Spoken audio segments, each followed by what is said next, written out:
A new state mandate for teacher evaluation appraisals also plays into this new philosophy. This year, for the first time ever, we were able to make strides toward the ultimate goal of putting the most qualified teacher at the front of every classroom. It might have been less troublesome for us to wait until the state develops its evaluation appraisal model, but we didn't feel that we could wait even a moment longer. The children of this district and their education are simply too important, and not just to the future of Detroit, but also to the continued growth of Southeast Michigan in the state of Michigan. In the state of Michigan. All of us are impacted by it. If they go to prison, you're going to pay the bill. If we don't educate these kids, all the things we're trying to do, I don't care if it's in Western Michigan, Eastern Michigan, Northern Michigan, Southern Michigan, is not sustainable. We've got to educate the kid. If there is anything I've learned throughout my career, it's that the most difficult things usually have the most impact. Do it. I will tell you that this evaluation selection process was in no way easy or simple, because it meant that some teachers would not be returning to the system. It was made even more complicated by the fact that 15 Detroit schools were transferred to the state's new Education Achievement Authority, and the EAA was not required to hire any of the teachers from these schools, which meant that we would also lose 15 schools worth of teachers no matter what we did. That led me to the discussion of my involvement with the EAA. I want to be clear that I saw my involvement with the EAA as a way to protect Detroit public schools. When the state first approached me with a list of 34 schools that were qualified to be transferred to the EAA because of their long-standing poor performance, I decided that the EAA as a district in its infancy did not have the capacity to take on that many schools. And because of my position as an emergency manager, I was able to mandate that 15 schools was the appropriate number to be transferred to the EAA. I was also able to mandate that 7 schools be removed from the transfer list entirely and have it remain in Detroit's system to work their one-year turnaround plans. Had I not been emergency manager, I would not have been able to control this process so singularly, and all 27 schools would have gone to EAA. Also, as it relates to EAA, I was in fact pleased to be able to work with a talented group of individuals who set policies and procedures for this new district that I believe has a solid model for educating kids, which is really what we should all be about, educating every child in every city that we touch, every child. However, now that the new district has been established and they have successfully begun the school year, earlier this year, I resigned as chairman of the EAA Board of Directors so that 100% of my time would be focused on transforming Detroit public schools. Have I ever remained an active participant on the board in order to protect the interests of Detroit school children. I think this is probably the perfect time for me to shift the discussion to the future. In my mind, the future is all about competition. And I don't view competition with the EAA or any other district or even parochial schools or charter schools as a bad thing. In fact, I think it's a healthy thing. I think it is a healthy thing. I don't believe that anyone should have a monopoly on the education of our children. We should all be competing with each other to provide children with the best education possible.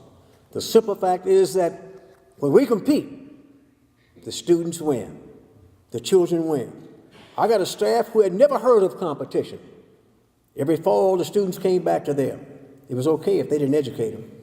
You've got to educate the kids now. We have to compete. When I worked at General Motors, nothing made me more proud than converting the owner of a Toyota or Honda to the owner of a GM vehicle. Now, I'm not comparing our children to cars, but I think we can and should embrace that spirit of competition in education. We owe it to the children of Detroit in every city to develop the best educational programming options possible. Then it's up to their parents to select the best model available for their children. At DPS, I'm confident that the academic program we're developing and implementing, including individualized learning plans for every student in our 100 school buildings, as well as our schools with specialized curriculums such as Flicks, Davis Aerospace, Ben Carson, name the school, Detroit International Academy, they're strong options for our parents and students and provide us with the opportunity to not only maintain but grow our student population as we go forward. In fact, this is a trend we're seeing already this year. We've had more than 1,500 students come back to DPS from charter schools, and more than 1,900 students come back to DPS from outside school districts. While we're encouraged by these numbers and what they represent, I truly believe that Detroit Public Schools is at the most important crossroads in its history, and that we must make necessary and bold changes quickly in order to ensure that this district will not just survive, but it will thrive. And if you think I'm just talking about Detroit Public Schools, think a little deeper. To help us achieve this, Detroit Public Schools recently engaged in a historic strategic planning process involving parents, students, teachers, principals, staff, clergy, civic, community leaders, and policymakers. Nearly 600 people in total, working to help us better understand how to improve our performance and customer service, broaden services, and provide desired programs, all within a safe learning environment. It's entitled Neighborhood-Centered Quality Schools. The plan wrapped 36 objectives around 12 major goal areas, focused on there are 5 really central themes: starting earlier, working longer, working harder, working smarter, joining together, and expecting more. I strongly believe that this plan, which was created by the collective community, will be the roadmap we follow to create a stronger, more sustainable district, but not only maintain the students we have, but help us grow and prosper by regaining market share. It is also designed to dramatically change our mindset and the way that we do things. We must be courageous in our actions and do things that push us as a district out of our comfort zone. This is not about comfort anymore. This is about educating kids and giving them the best education they can get to compete in this world. The plan's new initiative includes a strong investment in early childhood education through expanded preschool programs for all 4-year-olds. We've committed to educating every 4-year-old in the city of Detroit starting this year. And the adoption of new 12-7 community school models offering parenting skills, life job skill training, and a range of local services provided at schools during extended hours.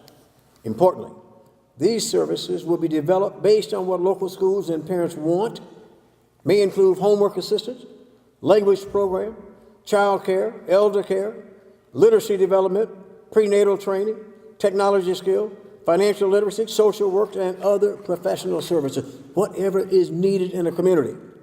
This community school initiative, which will be piloted at nearly 20 schools this coming school year, is designed to make our schools the center or hub of the neighborhood.